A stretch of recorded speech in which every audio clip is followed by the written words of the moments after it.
इस वीडियो में हमारा टॉपिक रहेगा धातुओं का वायु में दहन। सभी धातुएं ऑक्सीजन के साथ मिलकर धातु के ऑक्साइड बनाती हैं, यानी हम लिख सकते हैं धातु प्लस ऑक्सीजन, ये दोनों आपस में अभिक्रिया करके बनाती हैं धातु का ऑक्साइड। धातुओं का वायु में दहन का पहला एग्जाम्पल देखते हैं। मैग्नीशियम रिबन को वायु में जलाने से मैग्नीशियम ऑक्साइड प्राप्त होता है।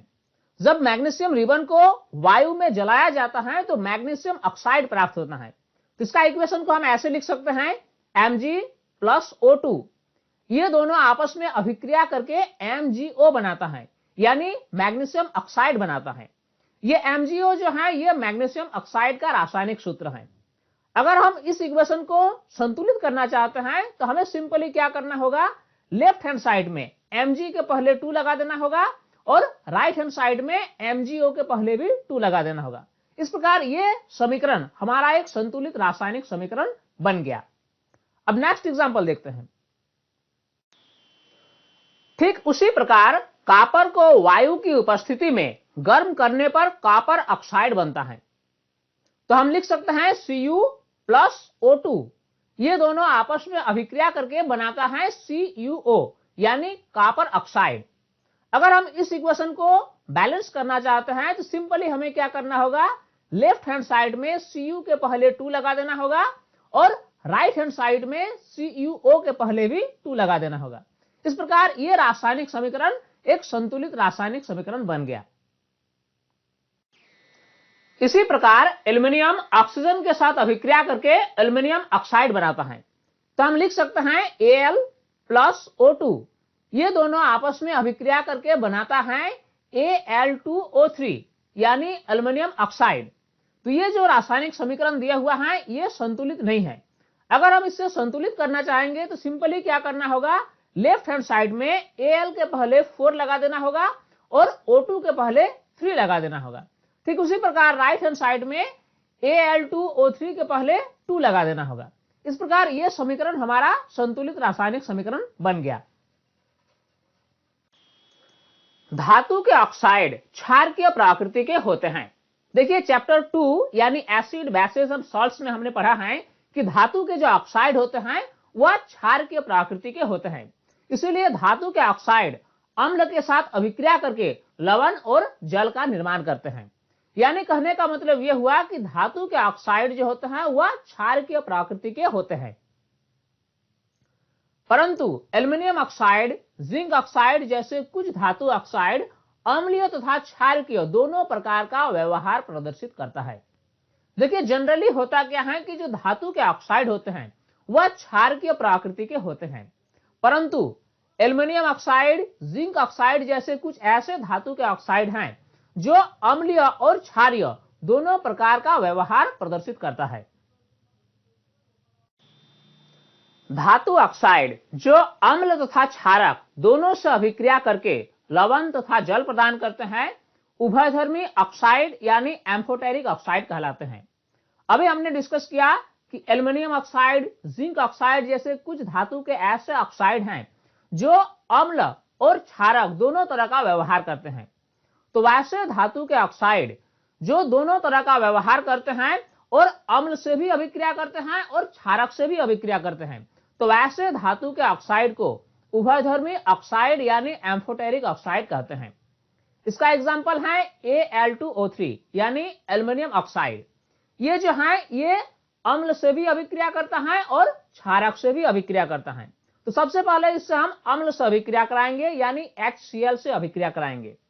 तो जब ये दोनों आपस में अभिक्रिया करता है तो बनाता है AlCl3 जो कि एक लवण है, और इसके अलावा बनता है H2O यानी जल के अणु। ये जो समीकरण हम देख रहे हैं ये समीकरण एक संतुलित रासायनिक समीकरण नहीं है। अगर इससे हम संतुलित करना चाहेंगे तो सिंपली क्या करना होगा, लेफ्ट हैंड साइड में HCl के पहले 6 लगा देना होगा और राइट हैंड साइड में AlCl3 के पहले 2 और H2O के पहले 3 लगा देना होगा। अब हम देखेंगे कि ये जो है Al2O3 ये अब क्षारक से कैसे अभिक्रिया करता है। तो Al2O3 प्लस NaOH जब ये दोनों आपस में अभिक्रिया करता है तो बनाता है NaAlO2 जो कि एक लवण है। इसके अलावा बनता है जल के अणु यानी H2O। अब इस इक्वेशन को अगर हम संतुलित करना चाहेंगे तो क्या करना होगा, NaOH के पहले 2 लगा देना होगा और राइट हैंड साइड में NaAlO2 के पहले 2 लगा देना होगा। इस प्रकार ये दोनों इक्वेशन हमारा संतुलित रासायनिक समीकरण बन गया। तो हमने क्या देखा कि ये जो एल्युमिनियम ऑक्साइड है ये कभी अम्ल से भी अभिक्रिया करता है तो कभी क्षारक से भी अभिक्रिया करता है। तो यानी ये जो है एल्युमिनियम ऑक्साइड ये अम्ल की तरह भी व्यवहार करता है और क्षारक की तरह भी व्यवहार करता है। पहला इक्वेशन में हम क्या देख रहे हैं कि एल्युमिनियम ऑक्साइड अम्ल के साथ अभिक्रिया करता है, यानी पहला इक्वेशन में एल्युमिनियम ऑक्साइड जो है वह क्षारक की भूमिका अदा करता है।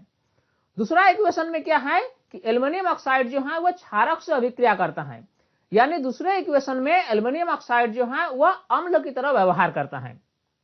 तो वैसे धातु के ऑक्साइड जो अम्ल और क्षारक दोनों तरह का व्यवहार करता है और कभी अम्ल से अभिक्रिया करता है और कभी क्षारक से अभिक्रिया करता है, तो ऐसे धातु के ऑक्साइड को हम उभयधर्मी ऑक्साइड यानी एम्फोटेरिक ऑक्साइड कहते हैं। अधिकांश धातु ऑक्साइड जल में अघुलनशील हैं, लेकिन इनमें से कुछ जल में घुलकर क्षार प्रदान करते हैं। इसका सबसे अच्छा एग्जांपल है सोडियम ऑक्साइड यानी Na2O। ये सॉलिड फॉर्म में होता है, इसलिए ब्रैकेट में हमने S लिखा। ये जब जल में घुलता है यानी H2O के साथ ये जब अभिक्रिया करता है तो ये बनाता है NaOH का जलीय विलयन। चूंकि ये जलीय विलयन है इसलिए ब्रैकेट में Aq लिखा गया। तो यानी हम कह सकते हैं कि ये जो सोडियम ऑक्साइड है ये जल के साथ अभिक्रिया करके सोडियम हाइड्रोक्साइड का जलीय विलयन बनाता है। अब ये जो इक्वेशन दिया हुआ है ये इक्वेशन संतुलित नहीं है। अगर इससे हम संतुलित करना चाहते हैं तो सिंपली क्या करना होगा, राइट हैंड साइड में NaOH के पहले 2 लगा देना होगा।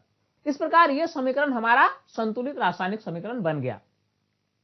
अगला एग्जांपल है पोटेशियम ऑक्साइड यानी K2O।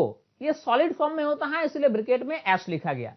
जब ये जल से अभिक्रिया करता है तो ये बनाता है KOH का जलीय विलयन यानी पोटेशियम हाइड्रोक्साइड का जलीय विलयन। अब इससे अगर हम संतुलित करना चाहेंगे तो क्या करना होगा, KOH के पहले 2 लगा देना होगा। यानी कहने का मतलब यह हुआ कि अधिकांश धातु के ऑक्साइड जल में नहीं घुलते हैं, लेकिन कुछ ऐसे धातु के ऑक्साइड हैं जो जल में घुलते हैं और जल में घुलकर क्षार प्रदान करते हैं। ऑक्सीजन के साथ सभी धातुएं एक ही दर से अभिक्रिया नहीं करती हैं। कुछ ऐसे धातुएं हैं जो ऑक्सीजन के साथ तीव्रता से अभिक्रिया करती हैं, जबकि कुछ ऐसे धातु हैं जो ऑक्सीजन के साथ धीरे धीरे अभिक्रिया करती हैं। यानी धातु और ऑक्सीजन के बीच जो अभिक्रिया की दर होती है वह सभी धातुओं के लिए एक जैसी नहीं होती है। पोटेशियम तथा सोडियम जैसी कुछ धातुएं इतनी तेजी से अभिक्रिया करती हैं कि खुले में रखने पर आग पकड़ लेती हैं। देखिए पोटेशियम और सोडियम ये ऐसी धातुएं हैं जो ऑक्सीजन के साथ काफी तीव्रता से अभिक्रिया करती हैं। इसी कारण से अगर पोटेशियम और सोडियम को अगर खुले में रखा जाए तो ये आग पकड़ लेती हैं। इसीलिए इन्हें केरोसिन तेल में डुबोकर रखाया जाता है। देखिए ये क्वेश्चन काफी इंपॉर्टेंट है कि सोडियम को या पोटेशियम को केरोसिन तेल में डुबोकर क्यों रखा जाता है। देखिए पोटेशियम और सोडियम ये जो है ये ऑक्सीजन के साथ काफी तीव्रता से अभिक्रिया करती हैं और कम तापमान पर ही यानी रूम टेम्परेचर पर ही ये आग पकड़ लेती हैं। इसीलिए ऐसे धातु को केरोसिन तेल में डुबोकर रखा जाता है। अब कुछ इंपॉर्टेंट पॉइंट पर नजर डाल लेते हैं। पहला पॉइंट है सामान्य ताप पर मैग्नीशियम, एल्युमिनियम, जिंक, लेड इत्यादि जैसी धातुओं की सतह पर ऑक्साइड की पतली परत चढ़ जाती है। ऑक्साइड की यह परत धातुओं को पुनः ऑक्सीकरण से सुरक्षित रखती है। सिल्वर एवं गोल्ड अत्यधिक ताप पर भी ऑक्सीजन के साथ अभिक्रिया नहीं करती हैं। देखिए सिल्वर और गोल्ड ये काफी अक्रिय धातु हैं, यानी ये ऑक्सीजन के साथ अधिक तापमान पर भी अभिक्रिया नहीं करती हैं। तो स्टूडेंट्स उम्मीद करता हूं ये वीडियो आपके लिए काफी हेल्पफुल होगी और इस वीडियो से आपने काफी कुछ सीखा होगा। और अगर ये वीडियो आपको पसंद आई तो इस वीडियो को लाइक जरूर करें, साथ ही अपने दोस्तों में शेयर करें ताकि हर कोई इस वीडियो से लाभ उठा सके। और आप कमेंट सेक्शन में हमें बताएं कि ये वीडियो आपको कैसा लगा। अगर अभी तक आपने हमारे YouTube चैनल साइंस प्लेटफॉर्म को सब्सक्राइब नहीं किया है तो सब्सक्राइब इसे जरूर कर लें, साथ में नोटिफिकेशन बेल को भी ऑन कर ऑल पर सिलेक्ट कर लें ताकि हर नए वीडियोस की अपडेट्स आपको आसानी से मिलती रहे। स्टूडेंट्स, तब तक के लिए बाय।